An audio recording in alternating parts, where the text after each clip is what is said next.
Maybe don't know. This time, this time, this time, this time, this time to build, this time to build, this time to build, this time to build, this time to build, this time to build, this time power, this time to build power, this time to build power, this time to build power. What's up, everybody? I am your host, Chris Hampton, and this is episode 5 of the Power Company Climbing Podcast, brought to you by PowerCompanyClimbing.com. Spring is in full swing here in Kentucky, Ohio area. I really thought summer was going to jump in and just take over. It certainly looked that way, but it's held off a little. We just had possibly the best weekend in the red that I've maybe ever seen there. Ridiculously low humidity, great temps, pretty much perfect weather.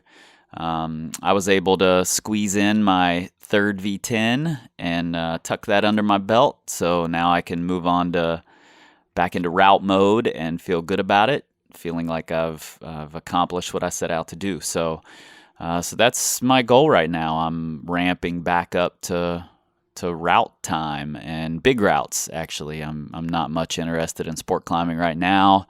I'm going to do a little of it, but big routes, that's where I'm headed. So got to start that training up right now. And speaking of training, that's what we do here, right? So go check out the website, PowerCompanyClimbing.com.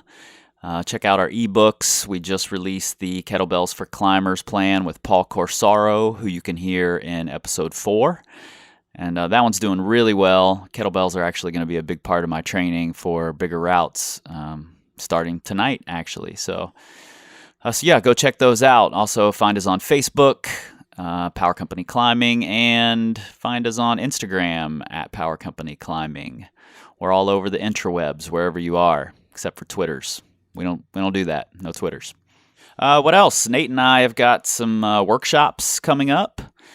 Let me check my Google Calendar here, trusty Google Calendar. And the Google Calendar says that our workshops are going to be in Knoxville first. We're going to be at On-Site Climbing Gym for their grand opening. We've got a couple of workshops we're running there, and that's going to be on April 22nd and April 23rd. And then next we will be at Rock Mill Climbing in Akron, Ohio.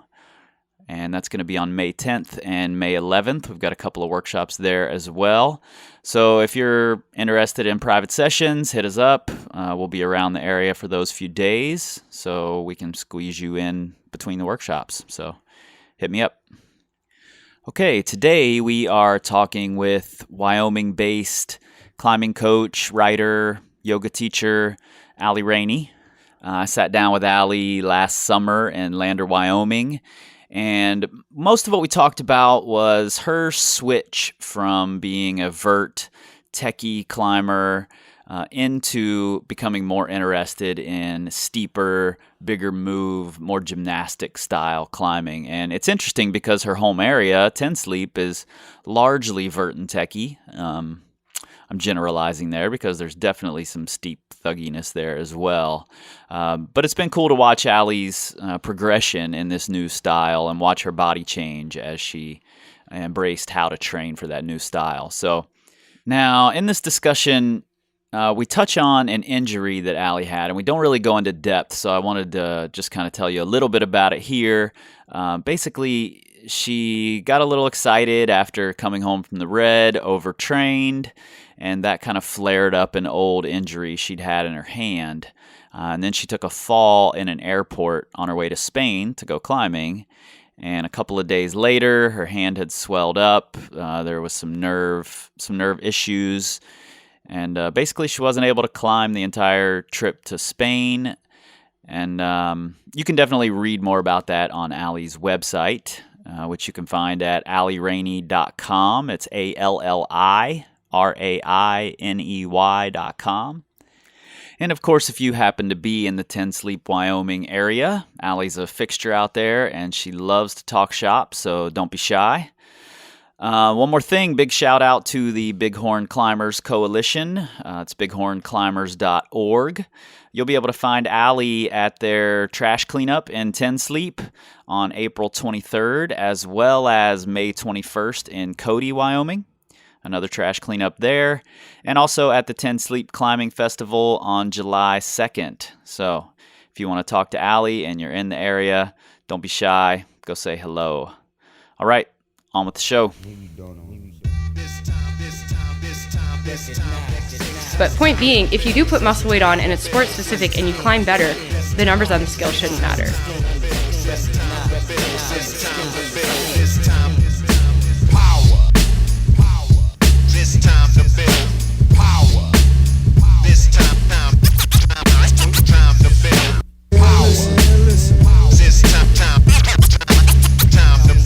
Sure, but what you have to say is important, so that's yeah. And there's lots of free information on my website, which I'd love. If people want to go see more, learn more about training from my perspective, that's completely awesome. Cool. Okay, so I'm sitting here in Lander, Wyoming, during the International Climbers Festival with a name you all know already, Alli Rainey, and Alli and I just want to talk to you about. You made a change a few years ago. I guess it's been several years now, right? Yep. In your climbing style, and that seems to have affected your body, and it looks like it opened up a whole new world of climbing to you. And I just want to talk about that because so many people get just trapped in one style of climbing. Sure. Yeah, no, and I definitely fall into that category. I learned to climb on vertical, technical, crimpy terrain and fell in love with that originally. And,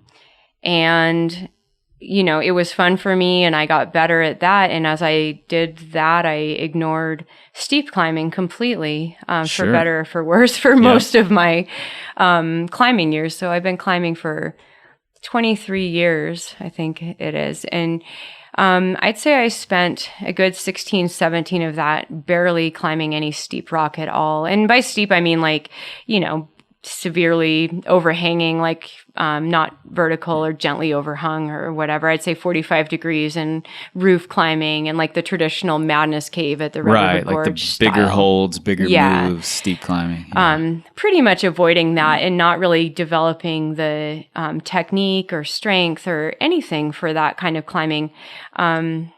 And that was fine. And I actually think there's nothing wrong with that if that makes you happy. I really think climbing should be about what makes each person as an individual happy. And I have no judgment if somebody loved that climbing. And if I had ended up loving that and doing that for the rest of my life, that would have been fine. But I did start to get tired of it. Yeah. And I was starting to honestly get a bit burned out on climbing and feeling not as excited about climbing, period.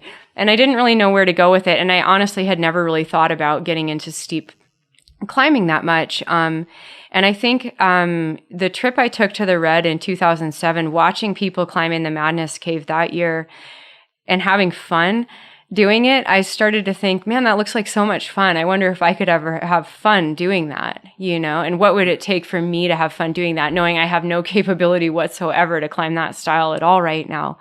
But I really had no idea what it would take, or what I could do, or if I could do that, ever, because it was to me, it was kind of like starting a new sport or opening up a whole new world. And I always think of when, Kevin my husband took me to put me on a steep climb, in the new River Gorge that was like a 12A.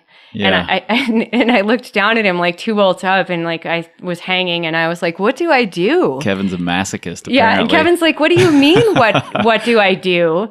And I was like, I don't know what to do. I didn't know how to climb this steep climb. I just had no technical, nothing whole that I'd new done. World. Yeah. I just didn't have the body knowledge of what to do because I'd never really spent any time trying to climb steep routes. And it was just, this whole new world. And so, I don't think I made a conscious decision I'm going to love steep climbing and I'm going to make it my style because I didn't know what to expect from it. But I think a little door opened of giving it a chance. and seeing people have fun doing it and sort of having that, something must have clicked. And I don't even think you necessarily verbalize stuff like that to yourself, but you just kind of want it. Yeah, I kind of wanted to see if I could work up to that, and I didn't have a time frame for it. So I didn't know. I mean, like I said, I didn't know if I could ever get better at that. I really sucked at it, So I had no idea where it would take me. I think that's pretty important that you didn't have a time period, Yeah. A time frame in which you said, I have to be better by this point. Yeah. Because learning new skills like that are such a long process. Yeah. And it takes a long time to really hammer those new movements into your brain and into your body. And if you just said, I'm going to give myself 3 months to get better at steep climbing, you probably would have went right back to vertical techie climbing and just had this bitter taste in your mouth about the red or whatever. Or eventually maybe would have just not wanted to climb at all or not been as psyched anymore, and just not tried hard anymore, because that's kind of where I'd gotten, where I was like just sort of exhausted of trying hard on vertical stuff and like just not into it anymore, and I could feel that sort of love like flickering out in a way. I mean, I feel like, people will be like, say it isn't so, but I mean, that's just the reality. Like I'd been doing it for a really long time. Sure. I wasn't really making a lot of progress. And I didn't really know what to do to make progress there. And I wasn't really having that much fun with it anymore. And, and in walks steep climbing, and I think, maybe I should give that a shot, And then you have to eat crow seriously if you're like thinking of yourself of a climber of a certain grade, which I encourage everybody to not think of yourself as a climber of any grade. You gotta really drop the ego. Yeah, and like I had to relearn. I think I'd internalized a lot of the grade. It's just like self-value through grades, in climbing. Sure. And I think that's a common problem. Yeah, I do too. And I think what this has really rewired in me is that I climb stuff that's hard for me, whether it has the grade attached to it that I want it to or not, if I like the route, Yep. And that was something that was a really freeing thing for me in learning to climb steep rock. It was like, I like this climb. So what if the grade is quote easy, whatever that means. I mean, it just depends what climbing world you live in, but learning to just be happy. I was actually talking to someone the other day about this, but learning to just be happy with an accomplishment, knowing it was hard for me, was such a big sort of freeing thing. And that, it didn't matter if it was only this grade, and that, feeling like, it's only this grade and I've climbed this other grade. So why is it a big deal? But then I'd look at the style and be like, but I've never climbed anything like this before. And that's a first for me in this style of climbing. And that way, it started to be a more fulfilling thing because I sort of got to rework through all of the grades again, and so in that way it was a lot faster than trying to, be up towards my limit of my potential and feel like I'm just sort of, making those tiny little incremental gains that you make when you're closer to your limit in any sort of given activity. Well, with steep climbing, I had this expansive, growth in what I could do as I learned the technical parts of it. And that made it really exciting. Yeah. And that's why we all fall in love with this thing to begin with, because you're starting into this new world. You're not moving horizontally anymore like you have your whole life. You're moving vertically. You have to come up with this whole new set of movements, and it's these everyday new challenges. Right. And when the challenges become so zeroed in on this one little thing, and that's the only thing you have to look forward to breaking through, it makes it not nearly as fun. Exactly. I mean, it was just not as exciting anymore. And now, even now, I mean, I feel like I've been steep climbing for a while now, but not nearly as long as I've been climbing overall. Yeah. It's still just wildly exciting for me because I'm still learning new things. I'm still learning new technical stuff. One thing I really still struggle with is letting go of control, because I feel like a lot of the vertical climbing, at least that I've done, involves extremely fine, balancy body control and really precise stabs to really tiny holds, and everything needs to be perfect and tight. And if you shift your balance just wrong or place your foot just wrong. Yeah. And in steep climbing, a lot of times I used to think, oh, it's just thugging and whatever, you're just wild, but it's really technical. Very much so. But you are swinging, and it can be wild, and it's like being okay with that technical, that's technical to me, but it's still this wild, out of control thing that I've had to learn to be okay with. And I still honestly struggle with not controlling in those fine-tuned movements and letting the swing and letting everything take me. But when I do, I think it's really fun because it's exciting and new to me still, you know? So I like routes with big, crazy dynos or wild, swingy momentum moves where you have to keep your momentum going through stuff, because I struggle with it, and I like that, you know? I like that challenge. I want to master that sense of swingy, wild movement and be okay with it. Or maybe I never will be. Maybe it'll just always be exciting and giggly, and I'll fall half the time and think it's funny. I don't know, you know? Yeah, you know, I just talked to Carlo Traversi recently, and we talked about learning to climb more dynamically and it being extremely controlled, just as much as static climbing, you know, and he referred to that type of movement where you have to keep your momentum going as coordination dynamic climbing. Yeah. And I think that's really important to look at, is that it's not just wild movement. You're being coordinated, you're being aware, you're moving your body through space in a specific way, exactly how you would if you were still attached to the rock. Exactly. You know, and I think people might gloss over that sometimes and look at it like, oh, Chris Sharma just jumps and flies, and so should we. You know? Well, and that's kind of, you know, I mean, I think I'd fallen into that mindset of thinking, oh, that's what it, you know, that's just thuggy. It's just, you know, there's not really technical. And for some reason thinking that like thuggy meant like inferior or something. I don't know what I was thinking. You know, I think we tend to just like try to validate what we choose to do, because you know, everybody, I think a lot of people tend to want everybody to love what it is they love, you know, and share in that love. And like I said, I think I have no judgment if somebody loves vertical technical climbing and that's all they want to do for their whole life, that's awesome. Likewise for steep, you know, thuggier, more powerful climbing, that's also awesome. I just think as long as you love it, it's awesome. But for me, I think I'd lost the spark of learning and excitement by, you know, staying in my comfort zone. And I've rediscovered like a lot of excitement for climbing and trying to improve by trying to learn. And, you know, I don't know if I'll ever master it, like I said, but, you know, trying to learn to be a better steep climber. Okay. Yeah. And I don't really care, because the big deal anyway. Exactly. Learning's the fun part. Like I'm still enjoying, all of the learning that goes into it, you know, and it's totally changed. I just have these moments where I'm like, I realize it's just totally changed where I want to travel to.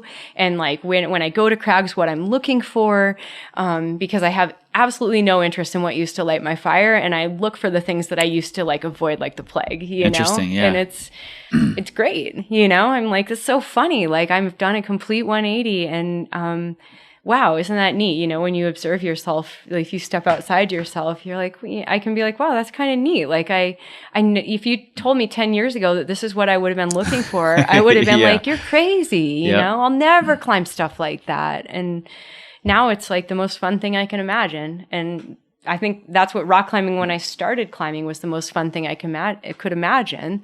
And now I'm right back there where rock climbing is the most fun thing I can imagine doing. Yeah. You know? So there are two sides to any kind of shift like this, you know, one side physical, one side mental. You kind of have to make the shift in both directions. And now you're in a really good place with it mentally, you know. Were there any struggles early on just with you know, did you throw any wobblers like, I'm never going to get good at this, or were you pretty much just like, I can do this? Oh, I was an angel. No. No, I'm really emotional. We should have brought Kevin in. Yeah, I was like, yes, Kevin. No, definitely. It was definitely a struggle. I feel like I'm mentally in a better place with climbing right now than I've ever been, actually. Like, I'm just really happy with everything and psyched on it. But yeah, it was a real struggle, you know? I mean, it's and part of coaching has helped me give the perspective too of seeing that other people go through this, and but it's really hard when you're in the moment. And we we were talking about this a couple of seconds ago, but when you're trying to improve at something, the time that it takes, your brain is always ahead of your body. So, you always think you're going to be, you think you're going to get more gains out of what you put into it, you know? And what I've always thought would be really neat is if you put a lot of effort into getting better at something, it would be so cool if you could actually climb back into the body you had 5 years ago and see what it was like to climb with that body. Man, that would be amazing. Yeah. Right? Because everyone's always like, I don't know if I'm getting better, because they're so stuck in the moment and you're so stuck in the last 2 or 3 months. But that's nothing in the big picture of training. I wish I could put that day into all of my clients' training plans. Totally. Like, today you're going to step back into you 5 years ago. Exactly. Oh, like God, because if I stepped into me 5 years ago, I mean, I didn't know barely any. I mean, I'd climbed a few steep things, but because I'd started my, steep thing, but I'd not been able. I'm not the same climber I am now, and I hope 5 years from now, I'm also not the same climber I am now. But who knows? I mean, you can't have expectations. But yeah, I definitely had struggles, and I definitely had times when I wasn't really sure if I was going to be able to improve to where I wanted to improve, Yeah. And there are definitely some down times, and some really up times too. I mean, obviously one of the big down times was my whole injury when I, which wasn't even caused by climbing, but when I had kind of overtrained my push muscles and then fell and triggered a paralysis. And that was the worst time in my climbing ever. So, but that doesn't have to do with steep climbing or anything. And I didn't handle that very well, but I think it was a good lesson in not basing your whole identity in rock climbing. You get climbing taken away. What are you going to do? Can you live your life as a happy person? And it was really jarring for me because you might think you can, but if you've set your whole life up around climbing and everything is fun, has to do with climbing, and suddenly it's ripped away really unexpectedly from you.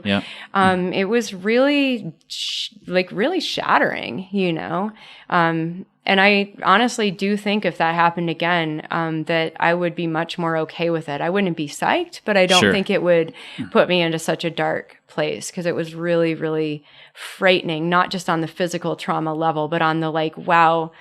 What am I going to do now? Yeah, I've internalized my identity as a climber so much that I feel completely empty without this thing to hold on to. And I don't want that. I don't want to have that. I don't want my whole identity to be wrapped up in climbing, and that's kind of a scary thing to realize, and I don't think I had intentionally made it that way, but when it was suddenly taken away and there was I didn't know if I was going to be better or not, it was kind of, really a really frightening experience. But I think, like all quote, bad experiences, I think it was a really awesome educational experience. And I'm glad that I got better and had the opportunity to sort of create a healthier relationship with climbing than what I'd had before, which I feel like was pretty severely addictive. It was kind of a one-way street before. Yeah.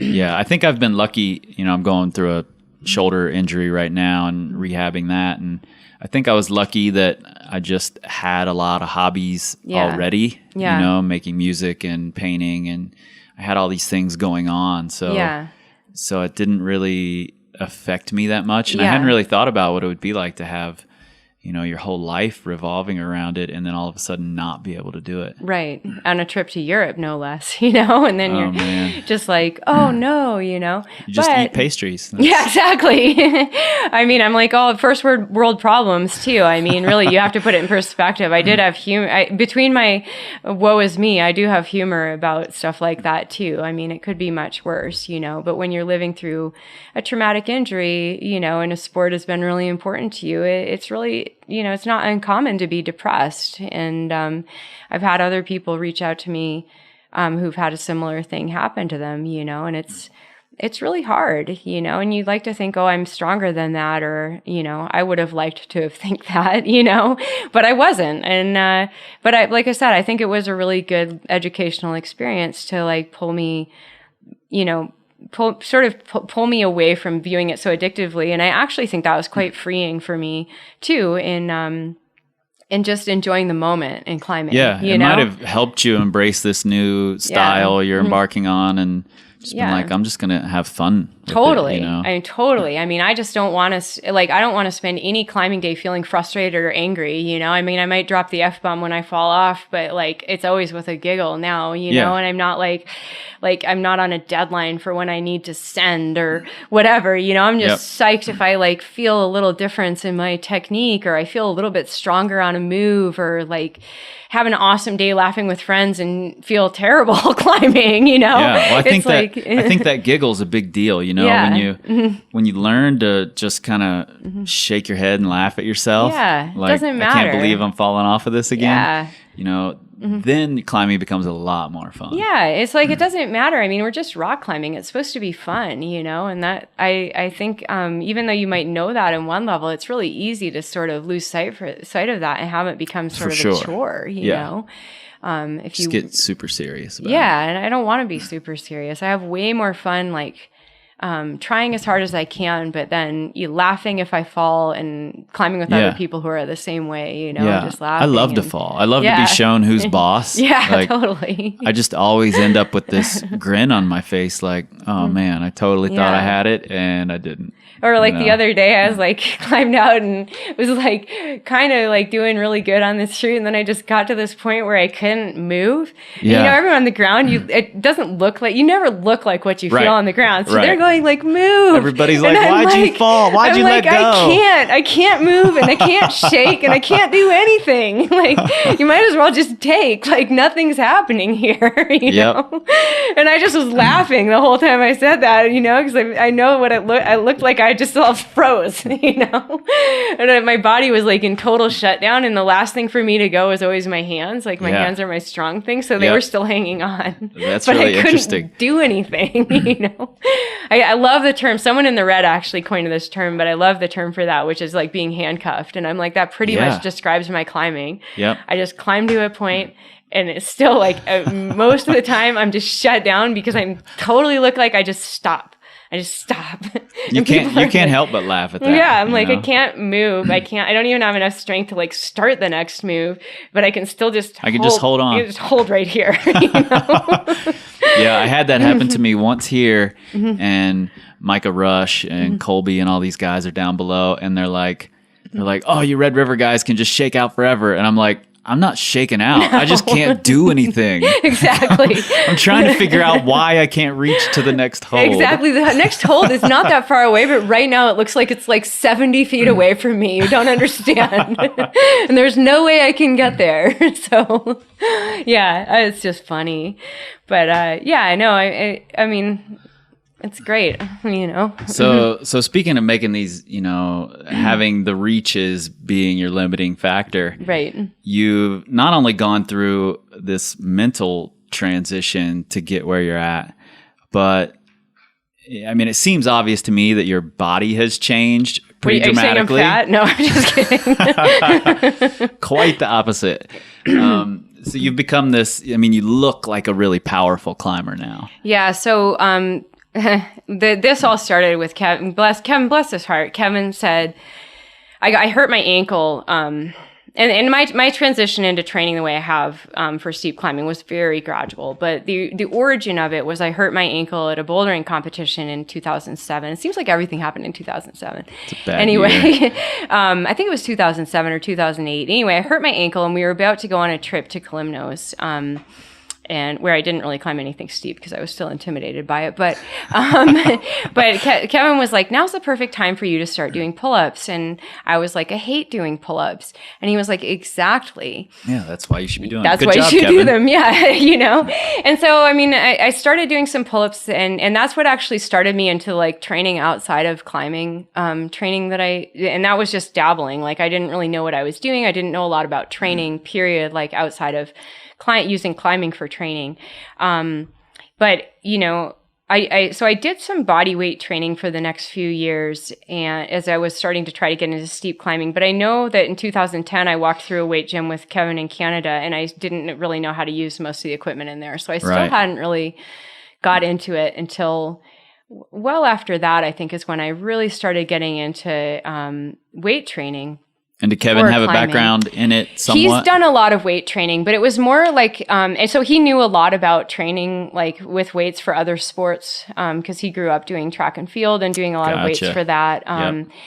But then I also just started reading a ton of training materials, and being a real open to self-experimentation and with training methods. And then we got a Bowflex as our wedding present. And yes, I have a Bowflex. And I also have the Bowflex style of weights. And I also have his dad's old Olympic weights. So we have kind of a nice setup. Yeah.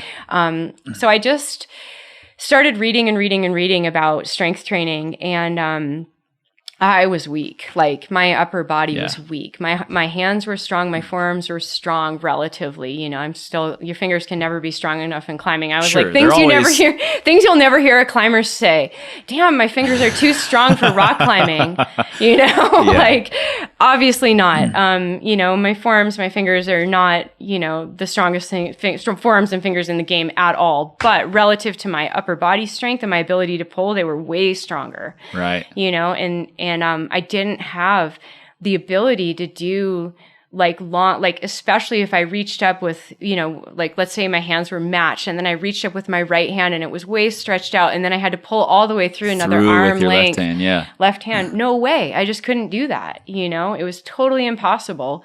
And so when I started getting on, never mind on steep rock, Right. where you have way more body weight on your arms.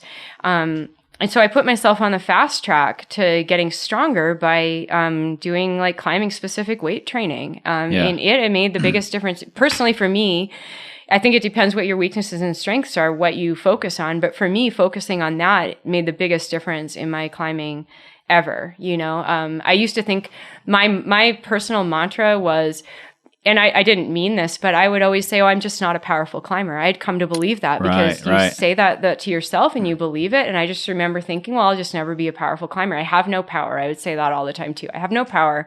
I'll never be a powerful climber.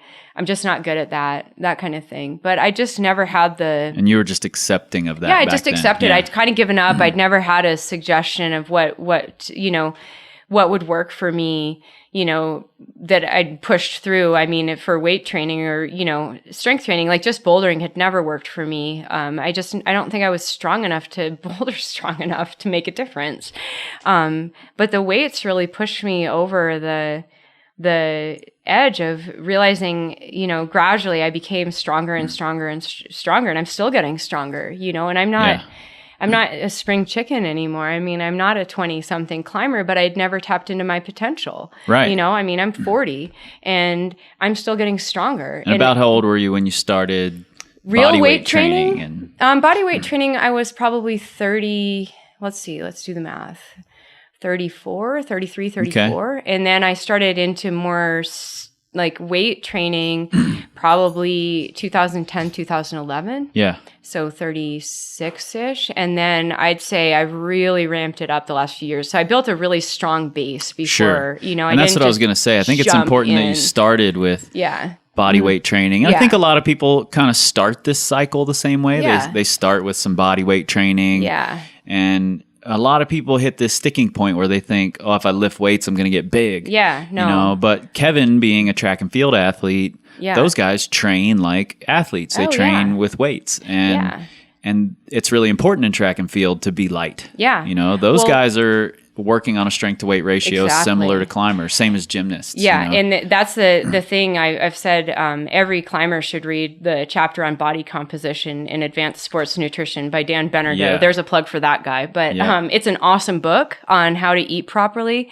And he makes there's a study on gymnasts in there that talks about how the lighter gymnasts actually had a higher body fat percentage than the heavier gymnasts, and they had worse strength to weight ratio because of it.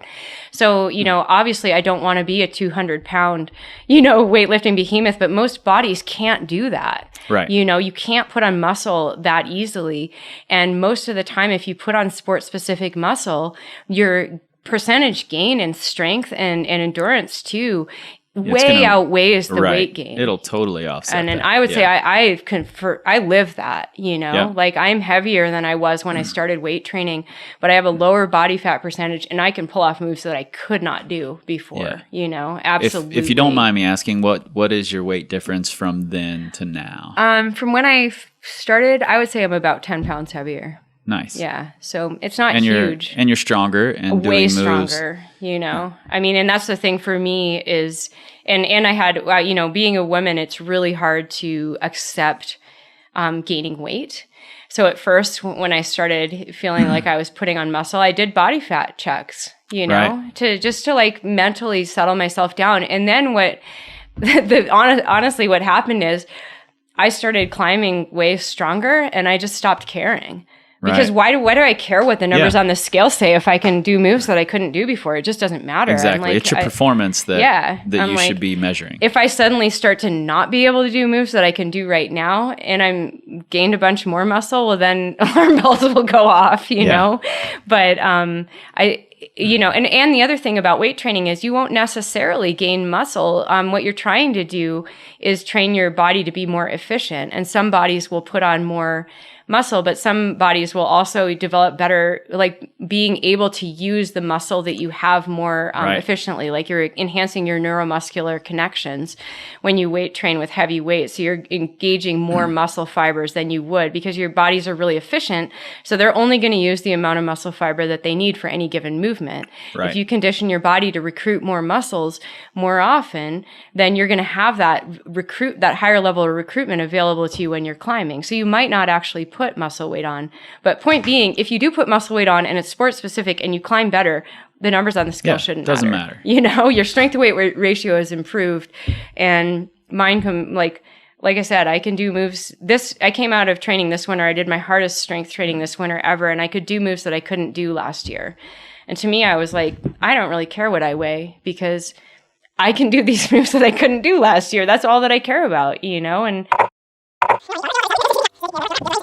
And to me, I was like, I don't really care what I weigh because I can do these moves that I couldn't do last year. That's all that I care about, and let me rewind that for you one more time. And to me, I was like, I don't really care what I weigh because I can do these moves that I couldn't do last year. That's all that I care about, and I hope to keep that going through the next training cycle in the winter too. Did you get that? Wise words from Alli Rainey. Wise words indeed. Ones that a lot of us could pay a little more attention to. The strength to weight ratio is real. It's important.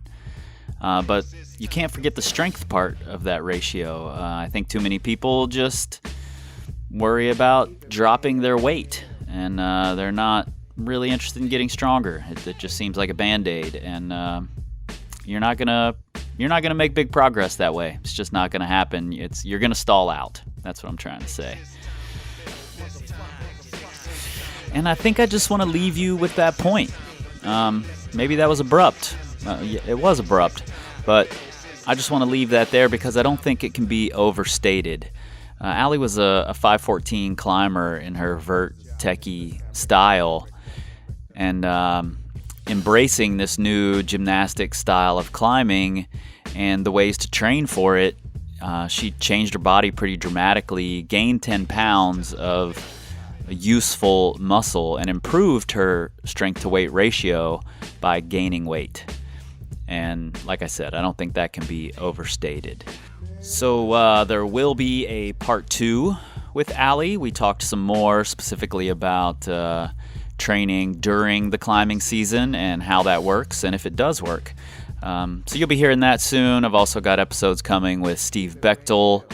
I might even drag Nate on here. Nate's very, very mindful of his climbing and of his movement, and if I can get him talking about that, then maybe we'll do that. So check us out on the interwebs, powercompanyclimbing.com. You can find us on Facebook, Pinterest, and Instagram. No Twitters. You can reach out to Alli at allirainey.com. And if you're in the Knoxville or the Akron area, look us up for those workshops. We'd be happy to see you out there. All right, I need to get to the gym. Training to do. Hashtag we build machines. Maybe you don't know. This time, this time, this time, this time, it's time to build. This time to build. This time to build. This time to build. This time to build. This time to build. This time to build.